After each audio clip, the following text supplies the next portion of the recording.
আলাইকুম। অনেকগুলি খুশির খবর আছে আমাদের মুসলমান ভাইদের জন্য, অনেক অনেক বেশি খুশির খবর। সব থেকে বড় খুশির খবর হচ্ছে নরেন্দ্র মোদীর ধুতি খুলে গেছে। তিনি বর্তমানে কোথায় আছেন এই মুহূর্তে বিষয়টি কেউ জানছে না। সম্মানিত ভাই বোন বন্ধুরা, আরেকটা খুশির খবর আছে যে জর্ডানে আমেরিকা F-15 বিমান যে হ্যাঙ্গারগুলোতে রেখেছিল সেই হ্যাঙ্গারে নিখুঁতভাবে আক্রমণ করেছে ইরান।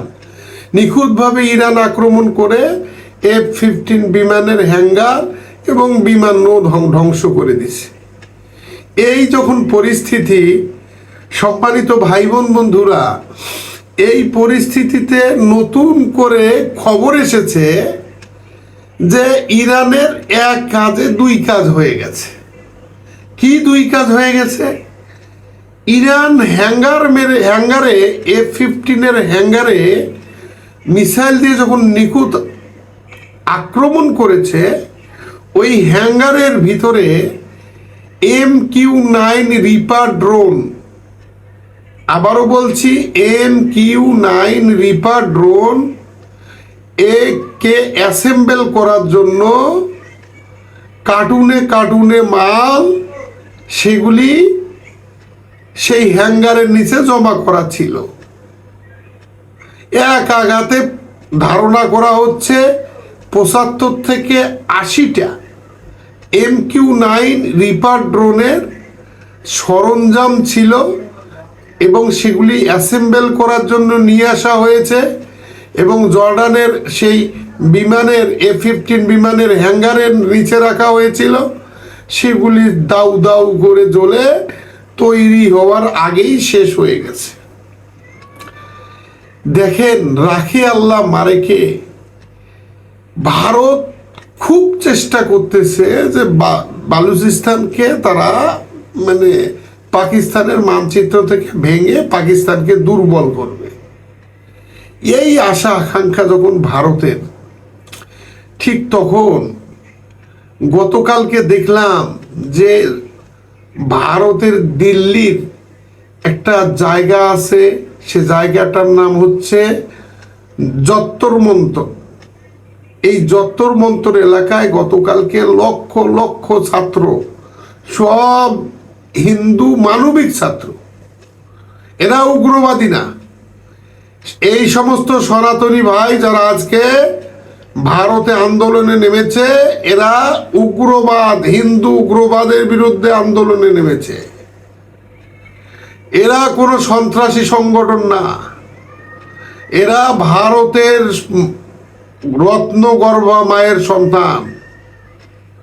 সম্মানিত ভাই বোন বন্ধুরা, এখন দেখা গেছে গতকাল পর্যন্ত আমাদের কাছে যে আপডেট ছিল সেটি হচ্ছে যে গতকাল আন্দোলনকারীরা স্বরাষ্ট্রমন্ত্রী অমিত শাহের পদত্যাগের দাবিতে অটল ছিল।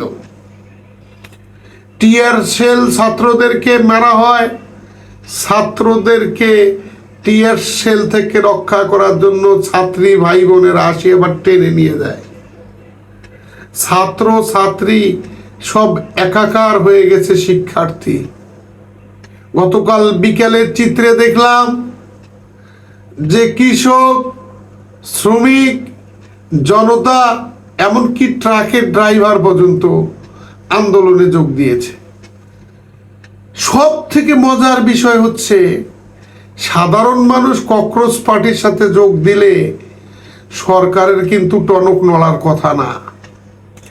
সরকার, নরেন্দ্র মোদীর বিজেপি সরকার বেকায়দায় পড়ে গেছে একটা কারণে, সেটা হচ্ছে রাহুল গান্ধী এবং আমার সরকার বিরোধী দল কংগ্রেস আন্দোলনের সাথে এক হয়ে আন্দোলন করার সিদ্ধান্ত নিয়েছে। তো কংগ্রেস যখন ককরোচ পার্টিকে সমর্থন করেছে, ককরোচ কিন্তু কোনো রাজনৈতিক দল না, একটা মানবিক সংগঠন। এই ককরোচের সাথে যখন কংগ্রেস সমর্থন দিয়েছে, কংগ্রেসের নেতাকর্মীরা কংগ্রেসের হয়ে বক্তব্য দিচ্ছে, তখন ককরোচ আরো শক্তিশালী হচ্ছে এবং দলে দলে কংগ্রেসের লোকেরা আবার এই ককরোচ পার্টির সাথে যোগ দিচ্ছে। কংগ্রেস যখন আবার ককরোচ পার্টির সাথে যোগ দিল, তখন সমাজবাদী পার্টি চিন্তা করলো কি, ভারতের সমাজবাদী পার্টি ভারতের শক্তির একটা পরিচয়ক, অনেক ভোটার আছে তাদের। এই সমাজবাদী পার্টি তখন আবার করলো কি, এই ককরোচ পার্টির সাথে আন্দোলনে যোগ দিল। শক্তিতে হয়ে গেল 9 গুণ। কিভাবে 9 গুণ? প্রথমে ককরোচ পার্টির ছাত্ররা আন্দোলনে নেমেছে, অমিত শাহর পদত্যাগ দাবি করছে। তারপরে দেখা গেছে নরেন্দ্র মোদী বর্ষাকালীন অধিবেশন, সংসদ চলাকালীন অবস্থায় কালো গাড়িতে করিয়া, কালো চশমা পরিয়া সে বের হয়ে চলে গেছে। তারপরে ছাত্রদের উপর যখন টিয়ার গ্যাস নিক্ষেপ করা হচ্ছে, টিয়ার গ্যাস নিক্ষেপ করার পরও ছাত্ররা যখন এগিয়ে যাচ্ছে, বুক পেতে দাঁড়াচ্ছে, তারা আবু সাইদ হইতে চাচ্ছে। কেউ আবু সাইদের মতো হাত সম্প্রসারিত করে বলছে গুলি করো আমাদের বুকে, কেউ আবার বলছে পানি লাগবে নাকি পানি, সেই মুগ্ধের মতো। সম্মানিত ভাই বোনেরা, আমি একটা জিনিস অবাক হয়ে গেছি, ভারতের ছাত্ররা, মানবিক ছাত্ররা মুসলিম ছাত্রদেরকে স্পষ্ট করে বলে দিয়েছে, ভাই তোরা সামনে আসিস না, আমরাই যথেষ্ট। তোরা সামনে আসলে তোদেরকে অত্যাচার করবে, তোদের পরিবারকে অত্যাচার করবে, তোরা পিছনের সারিতে থাক। নরেন্দ্র মোদী, বিজেপি, গেরুয়া পতাকার শক্তিকে, আমাদের ককরোচকে মোকাবেলা করার সুযোগ দে ভাই। মুসলিম ছাত্ররা পিছনে থাক, সামনে আসিস না। এবার আমরা হিন্দু মানবিক ছাত্ররা, হিন্দু মায়ের সূর্য সন্তানেরা দেখে নেব, আমরা দেখে নেব নরেন্দ্র মোদীকে, নরেন্দ্র মোদী, অমিত শাহ কেমন করে এই ভারতে থাকে। এখন এই যখন পরিস্থিতি, তখন সরকার কঠোর অবস্থা নিয়েছে। মনে হয় ভারতের রণক্ষেত্র শুরু হয়ে গেছে, যুদ্ধের দামামা বেজে গেছে। এবং এমনও খবর এসেছে যে মানে সাউন্ড গ্রেনেডের আঘাতে অনেক ছাত্র জনতার কান পর্যন্ত ফেটে গেছে। সম্মানিত ভাইয়েরা, কান ফেটে রক্ত বের হচ্ছে, এমন সাউন্ড গ্রেনেড মারা হচ্ছে, কান ফেটে রক্ত বের হচ্ছে, চোখ ফেটে রক্ত বের হচ্ছে। মানুষ কিন্তু মাঠ ছেড়ে যাচ্ছে না। পুলিশকে দেখানো যায় না আমাদের এগুলো ইউটিউব চ্যানেলে, না হলে আমি দেখাইতাম যে পুলিশ একটা ছেলেকে মারতে মারতে অজ্ঞান করে যখন রাস্তায় ফেলে দিয়েছে, আর একটা মেয়ে এসে তাকে কোলে তুলে টেনে নিয়ে যাচ্ছে, মুখে পানি ঢেলে দিচ্ছে। এ কোন চিত্র শুরু হয়ে গেল? ভারতে আর একটা বড় বিষয়, আজব বিষয় একটা ঘটনা ঘটে গেছে। ভারতের রাস্তাঘাটে মায়েরা বোনেরা রান্না দিয়েছে, তারা খিচুড়ি পাক করছে, আর এই খিচুড়ি একটা বাটি করে, একটা ডাবুর মধ্যে একটা বাটিতে করে খাইতে দিচ্ছে আন্দোলনকারীদেরকে। আন্দোলনকারীরা আবার এত সুন্দরভাবে ডিসিপ্লিন করে নিজে খায়া সেটা পরিষ্কার করে আবার সেখানে জমা দিচ্ছে। এক আন্দোলনকারী 2 বার খাচ্ছে না। কেউ শুকনা খাবার বিলি দিচ্ছে, আবার কেউ পানি দিচ্ছে। কেউ যদি একবার পানি খায়, তাহলে সে আরেকজনকে পানি খাওয়াতে উৎসাহিত করছে। এরাই তো মানবিক। কোনো কালাকারি নাই, খাবার নিয়ে কোনো ঝগড়া নাই, কে খেয়েছে আর কে খায় নাই। যারা খায় নাই তারা না খেয়েও আরেকজনকে খাওয়াচ্ছে, গুলির বুকে তারা তাজা বুক নিয়ে দাঁড়াচ্ছে। আমরা তো এই হিন্দু ভাইদেরকে ভাই মনে করি, এই হিন্দু ভাইরাই তো আমাদের ভাই। এবং মাঝখানে যে শিবসেনা, মাঝখানে যে গেরুয়া পতাকা বাহিনী, এবং মাঝখানে যারা এই বিজেপি, এরা কিন্তু হিন্দু না, এরা হলো উগ্রবাদ। এই হিন্দু উগ্রবাদের হাত থেকে রক্ষা করতে হবে। এই হিন্দু উগ্রবাদের পতন আগামী দিনে আসছে। আপনাদেরকে ইনশাল্লাহ, আল্লাহ যদি চায়, আমার আল্লাহ রব্বুল আলামিন পারে না এমন কোনো কাজ নাই। আল্লাহ হয়তো আর নরেন্দ্র মোদীকে ভারতের ক্ষমতায় দেখতে চাবেন না। এই নরেন্দ্র মোদী, আপনারা জানেন এই নরেন্দ্র মোদী 2 দিন আগে গিয়ে সে ইসরায়েলে গিয়ে নরেন্দ্র মোদী সেই দখলদার রাষ্ট্রে গিয়ে বলেছে সেটা নাকি তাদের পূর্বপুরুষ পিতা তারা, আর এরা হচ্ছে মাতার বংশ। এই মুহূর্তে পিতা মাতার বংশ ছাড়া, অর্থাৎ পৃথিবীতে দখলদার রাষ্ট্রের বন্ধু হচ্ছে ভারত, আর ভারতের বন্ধু হচ্ছে দখলদার রাষ্ট্র। এই মুহূর্তে পৃথিবী যেন সংকুচিত হয়ে আসছে, সংকুচিত হয়ে আসছে। যেমন ভারতের ঠিক এমনই ভাবে সংকুচিত হয়ে আসছে দখলদার রাজা নেতামিয়ার। মামদানি ঘোষণা দিয়েছে যে নিউ ইয়র্কে আসলে তাকে অ্যারেস্ট করা হবে, কিন্তু তাকে যেন অ্যারেস্ট করা না হয় এর জন্য মামদানির উপরে বিভিন্নভাবে চাপ আসছে। তারপরও মামদানি বলছে যে আমি আমার সর্বশক্তি দিয়ে হলেও নেতানিয়াহুকে অ্যারেস্ট করার চেষ্টা করব। আজকে তার একটা বক্তব্য আপনাদেরকে আমি দেখাবো ইনশাল্লাহ। সম্মানিত ভাই বোন বন্ধুরা, সব থেকে বড় কথা, আমাদের বাংলাদেশের সেনাপ্রধান তিনি কিন্তু ইচ্ছা করলে তৎকালীন সরকার যখন পালিয়ে গেলেন তখন সেনাপ্রধান কিন্তু ইচ্ছা করলে ক্ষমতা নিতে পারতেন। এটা মিথ্যা কথা বলা হবে। কেউ যদি বলে যে না পারতো না, এটা আমি বিশ্বাস করি না। সেনাপ্রধান ইচ্ছা করলে তিনি ক্ষমতা নিতে পারতেন। ছাত্রদেরকে নিজের সন্তানের মতো দাবি করে তাদের দাবি দাবাগুলো পূরণে যদি ডিক্লিয়ারেশন দিয়ে দিতেন তাহলে কিন্তু পারতেন, এটা আমার একটা ধারণা। কিন্তু ওয়াকারুজ্জামান একজন ইমানদার মানুষ। অনেকেই তার ব্যাপারে গালিগালাজ করেছে, অনেকেই বলেছে যে সে রয়্যাল এজেন্ট, অনেকেই বলেছে যে সে পার্শ্ববর্তী দেশের নির্দেশ ছাড়া চলে না। কিন্তু বাস্তবে একজন খাঁটি মুসলমান হচ্ছে ওয়াকারুজ্জামান।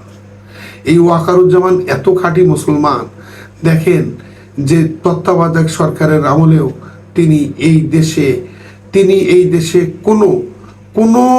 কোনো ধরনের বিশৃঙ্খলা হইতে দেন নাই।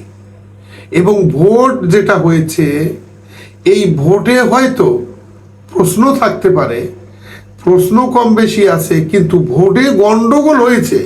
সারা বাংলাদেশে ভোটকে নিয়ে ভোটের মাঠে গন্ডগোল হয়েছে, বড় কোনো দুর্ঘটনা হয়েছে, এই ধরনের কোনো বক্তব্য নাই। তো শান্তিপূর্ণ ভোট নিতেও কিন্তু পেরেছে নির্বাচন কমিশন, সহযোগিতা করেছে আমাদের ওয়াকারুজ্জামান। যদি ওয়াকারুজ্জামান সহযোগিতা না করতো দেশে অনেক বিশৃঙ্খলা হইতো। আমি তার প্রশংসা করতেছি না, তিনি আমার আত্মীয় না, কেউ না। আমি আজকে একটা বিষয় এই কারণে বলছি যে তিনি সেনাপ্রধান হিসেবে যখন তুরস্কে সফর করলেন, তুরস্কের সেনাবাহিনীর সাথে দাঁড়ায় নামাজ পড়তেছেন। তুরস্কের সেনাবাহিনীর সাথে হাতে হাত তুলে আল্লাহর কাছে দোয়া করতেছেন, আল্লাহ আল্লাহ আকসাকে রক্ষা করো, আল্লাহ আল্লাহ আল আকসাকে রক্ষা করো আল্লাহ। এই যে দোয়া করতেছেন, এই যে প্রার্থনা করতেছেন, একই কাতারে দাঁড়িয়ে এই দৃশ্য দেখলে একজন বাঙালি অ্যাডভোকেট হিসাবে আমি দোয়া করি, আল্লাহ তুমি ওয়াকারুজ্জামানের নেক হায়াত বাড়িয়ে দাও। রাজনৈতিক দর্শন মানুষের ভিন্ন থাকতে পারে, কিন্তু কোনো মুসলমান যখন জামাতে নামাজ পড়ে, অন্য দেশের সেনাবাহিনীর প্রধানদের সাথে অন্য দেশের সেনাবাহিনীর কালচারকে যখন বাংলাদেশের কালচার বলতে মুসলিম কালচারকে নিয়ে এসে বাংলাদেশের সেনাবাহিনীকে যে সেনাপ্রধান উজ্জীবিত করার মতো সাহস শক্তি দেখাচ্ছে, সেই সেনাপ্রধানকে সেলুট। যেই সেনাপ্রধান হজরত আবু বকর, হজরত ওমর, হজরত ওসমান, হজরত আলীর নামে তাদের এক একটা করে ক্যাম্পের নাম দিয়েছে। আরো অতিরিক্ত দুইটা হজরত আয়সা, হজরত মা ফাতেমা রাদিয়াল্লাহু তাআলা আনহুর নামে মহিলা ব্রিগেড খোলার সিদ্ধান্ত নিয়েছে। যখন সেনাবাহিনী স্লোগান দিচ্ছে আল্লাহু আকবার, শিখা চিরন্তন যখন নিভিয়ে ফেলছে, বাংলাদেশের সেনাবাহিনী যখন আর মুভমেন্ট করার ক্ষেত্রে রবীন্দ্র সঙ্গীত শোনে না, কোরআনের বাণী শুনছে, তখন আমি অ্যাডভোকেট আলাউদ্দিন দোয়া করি বাংলাদেশের সেনাবাহিনীর কাছে, তোমরা হও টিপু সুলতান। টিপু সুলতানের মতো আমরা বাহিনী চাই। আমরা চাই বাংলাদেশে এমন একটা শক্তিশালী, দক্ষ, অভিজ্ঞ সেনাদল, যে সেনাদল একটা 313 জন যেমন বদরের যুদ্ধে 1000 জনকে মোকাবেলা করে যুদ্ধে জয়লাভ করেছে, আমাদের সেনাদল, আমাদের সামরিক বাহিনী যেন কারো সাহায্য ছাড়াই, যে কোনো শক্তি বলতে পার্শ্ববর্তী দেশ যদি আমাদের দিকে চোখ রাঙায়, তাদেরকে যেন আমরা প্রতিহত করার মতো সক্ষমতা অর্জন করি। আমাদের বেশি কিছু করার দরকার নেই, শুধুমাত্র ইন্ডিয়া থেকে সেভ করার জন্য আমাদের যেটুকু দরকার, এইটুকু যদি আমরা অর্জন করতে পারি, পৃথিবীর মানচিত্রে আমাদের দিকে তাকানোর আর কেউ নাই। সম্মানিত ভাই বোন বন্ধুরা, আমার বক্তব্যের মধ্যে যদি কোনো ভুল ত্রুটি থাকে আপনারা আমাকে ধরিয়ে দেবেন। আমি চেষ্টা করব, আমি চেষ্টা করে যাচ্ছি যে ইনশাআল্লাহ তাআলা মুসলমান বিশ্বের এবং মুসলিম বিশ্বের উত্থানের খবরগুলি আপনাদেরকে দেওয়ার জন্য। অনেক কষ্টের খবর আছে। আজকেও ফিলিস্তিনে হামলা হয়েছে। ফিলিস্তিনের পশ্চিম তীর এলাকার একটা চিত্র আপনাদেরকে দেখাবো, চেষ্টা করব। কিন্তু আমি ইউটিউবে খুব এক্সপার্ট না, আর ইউটিউবের গাইডলাইন ভঙ্গ হওয়ার কারণে ভয়ে ভিডিওগুলি দেই না। আমি ইউটিউবের মনিটাইজেশনও নেই। আমার খালি একটাই উদ্দেশ্য যে আল কুদস যেখানে, শাম সেখানে, এই আল আকসা চত্বরের আশপাশের যে অঞ্চলটা শাম, আল্লাহ রসুলের বাণী অনুযায়ী এইটা হলো আমাদের তৃতীয় পবিত্র স্থান। তাহলে আমি আলাউদ্দিন মক্কায় গেছি, আমি মদিনায় গেছি, আমি মুসলমান, আমাকে আল কুদসে আল্লাহ নিয়ে যাওয়ার যেন আল্লাহ আমাদেরকে সৌভাগ্য দেয়। আমরা যেন আল কুদসে গিয়ে নামাজ আদায় করতে পারি, আমরা যেন আল আকসায় গিয়ে নামাজ আদায় করে আল্লাহর কাছে বলতে পারি যে আল্লাহ, তোমার আশপাশেই হজরত মুসা আলাইহিস সালাম আছে, তোমার এই সিংহাসন বসে, এখানেই বসে হজরত সুলাইমান আলাইহিস সালাম তার রাজ্য পরিচালনা করেছে। সেই রকম সক্ষমতা আল্লাহ তুমি বাংলাদেশকেও দিয়ে দাও। এই প্রার্থনা করার আকাঙ্ক্ষাও তো আমার আছে। আমরা চাই আল কুদসের যাত্রী হিসাবে, আল কুদসে নামাজ পড়ে, আল কুদসে আল আকসায় আমাদেরকে সেজদারত অবস্থায় বাংলাদেশের জন্য দোয়া করতে। সম্মানিত ভাই বোন বন্ধুরা, ইরানের মাইরের নাজেহাল অবস্থা, কিন্তু এইগুলি বলার মতো আজকে না। আজকে মূল খবর হচ্ছে ভারত, এবং আমার কাছে মনে হচ্ছে যে বেশি দিন হয়তো আর দূরে নাই। যেভাবে রাস্তাঘাটে খিচুড়ি পাক করে লাইন ধরে মানুষ খাচ্ছে, যেভাবে খাবার পানি সাপ্লাই দেওয়া হচ্ছে, এবং যেভাবে মানুষ গুলির বুকে দাঁড়িয়ে গেছে, এই পরিস্থিতি যদি ভারতীয় জনতা, ভারতের কংগ্রেস, ভারতের কংগ্রেস ককরোচ জনতা পার্টি, ভারতের সমাজবাদী পার্টি, ভারতের কৃষকেরা, ভারতের ট্রাক ড্রাইভাররা, ভারতের নিম্ন দলিত সম্প্রদায়ের লোকেরা সবাই মিলেমিশে একটি শক্তিশালী আন্দোলন করতে পারে, ভূমিকম্প তৈরি হবে ভারতে। আর সেই ভূমিকম্পে ভারত খণ্ড বিখণ্ডও হইতে পারে। যারা বাংলাদেশকে খণ্ড বিখণ্ড করার চেষ্টা করেছেন, বাংলাদেশের দিকে তাকাবেন না। এই বাংলাদেশটা হচ্ছে আমাদের অলিয়া উলিয়াদের পবিত্র ভূমি। এই বাংলাদেশ কারো একার না, এটা অলিয়া উলিয়া এবং আল্লাহর রহমতের একটা জায়গা। সম্মানিত ভাই বোন বন্ধুরা, আমাদের বাংলাদেশি হিন্দু ভাই যারা আমার কথায় অনেক সময় ভুল বুঝেন, আসলে আপনারা বাংলাদেশে বসে যারা বাংলাদেশকে ভালোবাসেন তারা আমাদের ভাই, তারা রত্নগর্ভা মায়ের সন্তান। কিন্তু যারা বাংলাদেশে বাস করেন, ইন্ডিয়া যায় বাংলাদেশে কামাই করেন আর ইন্ডিয়াত বাড়ি করেন, বাংলাদেশে কামাই করেন আর ইন্ডিয়াত পাচার করেন, এই সমস্ত হিন্দু ভাইদেরকে বলি আপনারা বোঝার চেষ্টা করেন, দেশত কামাই করি ভারতও তার বাড়ি করেন না। এই বলে আমার এই চ্যানেলটাকে সাবস্ক্রাইব করার জন্য আপনাদেরকে অনুরোধ করব। আমার চ্যানেলের নাম হচ্ছে আলাদিন নিউজ, ALADDIN,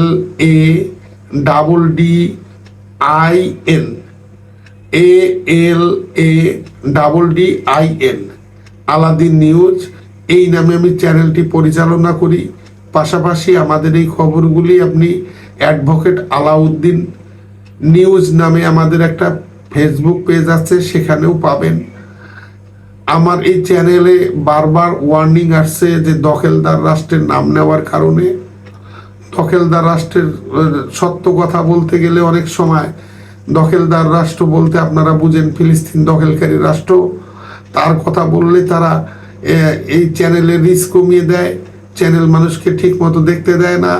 কিন্তু আমরা যতটুকু পারি, যতটুকু চেষ্টা করি, একটা কথা হলেও বলার চেষ্টা করি যে আল আকসা হচ্ছে আমাদের, ইতিপূর্বে আমাদের দুইটা হারামাইন শরীফ আছে, একটা মক্কা একটা মদিনা, আমাদের আরেকটা হারামাইন শরীফ হচ্ছে আল আকসা। আল আকসা আমাদের প্রথম কেবলা, এইটা ভুলে গেলে চলবে না। এই প্রথম কেবলার পবিত্রতা রক্ষা করার জন্য প্রয়োজনে যে সমস্ত দেশের সাথে বন্ধুত্ব করলে বাংলাদেশ উপকারে আসবে, সেই সমস্ত দেশের সাথে বাংলাদেশের সরকার বন্ধুত্ব করুক, এটা আমি ব্যক্তিগতভাবে চাই। তুরস্ক থেকে আধুনিক গোলাবারুদ আসতেছে, রাডার আসতেছে, ড্রোন কারখানা আসতেছে, এটা আমাদের জন্য বিরাট সুখবর ভাইরা। পাশাপাশি চীন থেকে আমাদের প্রযুক্তি আসতেছে, সমস্যা নাই। আর ভারত এখন নিজেই ককরোচ, ভারত এখন নিজেই তেলাপোকা দ্বারা নরেন্দ্র মোদী, অমিত শাহ, শুভেন্দুর হালুয়ার টাইট, তাদের অবস্থা ভয়ঙ্কর খারাপ। আল্লাহ যেন তাদেরকে বেইজ্জত করেন। অসংখ্য মুসলমানকে নির্যাতনের দায়ে আজকে আল্লাহ যেন তাদেরকে এমনভাবে লাঞ্ছিত করেন যেন পৃথিবীতে দৃষ্টান্ত হয়ে থাকে, এই কামনা করে আমি আমার কথা এখানে শেষ করলাম। আসসালামু আলাইকুম ওয়া রাহমাতুল্লাহ।